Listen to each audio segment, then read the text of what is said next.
Hello race fans, this is Jeff Gilder here on Racers Reunion TV, on racersreunion.com in York, Pennsylvania for day 2 of Darwin Dahl's deal here, the York Nostalgia Nationals and the US 30 Dragway Reunion. Correct. And guess who I got with me? I got the man himself, Mr. Darwin Dahl. Darwin, how are you, buddy? Well, great. It's been a good weekend. We've had a really sensational Friday. And hopefully, before the end of the day, we'll have a sensational Saturday. Looks like we're headed in that direction, man. Good crowd here. Great cars, good people. What an event.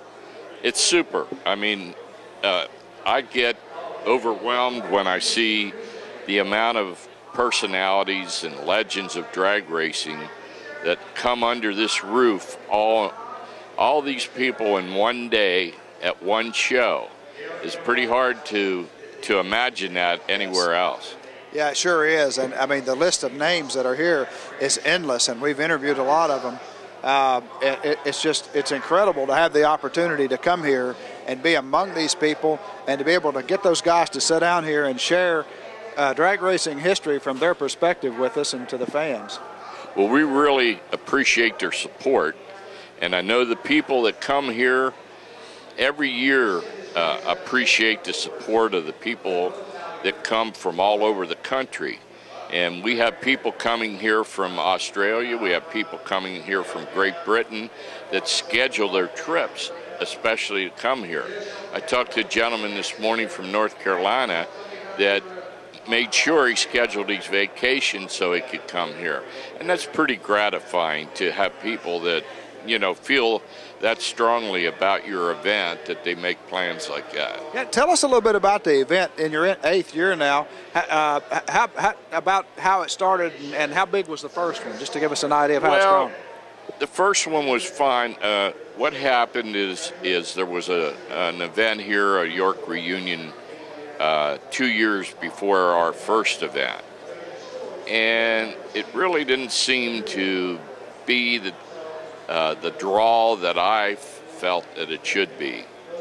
And so we got our heads together and combined the 60s and 70s muscle cars with the drag cars. Yep. And I think it's the only event, at least that I know of right now, that has the two mixed to the degree that we have. Right.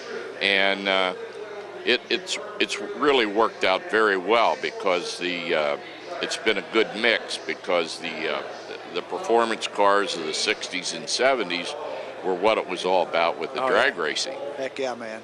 Great stuff. Well, let's go back and talk about your background and how you started and some of the highlights of your career. Well, I'll tell you, I got started in 1957. I had a friend that had a 270 Chevy. That was the one with the 2 4-barrels.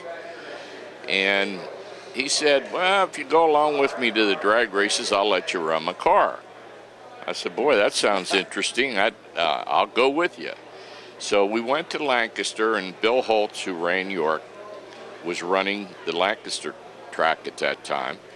And I went with him, and he left me run it. I went on the starting line, and I burnt the tires up. I didn't, you know, the other car had me by half a track, but I got that feeling, and I said, man, this is for me. Yeah. And ever since then, I got involved, and every weekend I was at the drag races.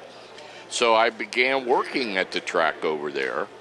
And then when he moved to York in 1960, I ran the hot tech area for Bill, and also did the staging lanes, or staging for the actual events.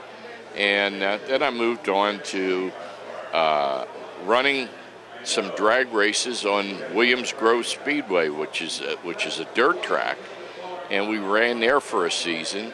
Moved from there on to Mason-Dixon Dragway in Hagerstown, Maryland. I ran that one for a year. And by that time, I was invited to go to Indy for the U.S. Nationals to work there. And I went and worked for NHRA at the U.S. Nationals for several years. And not to drag this out, but I was fortunate enough to be considered as Northeast Division Director for NHRA, and actually got the position in October of 1964. Wow.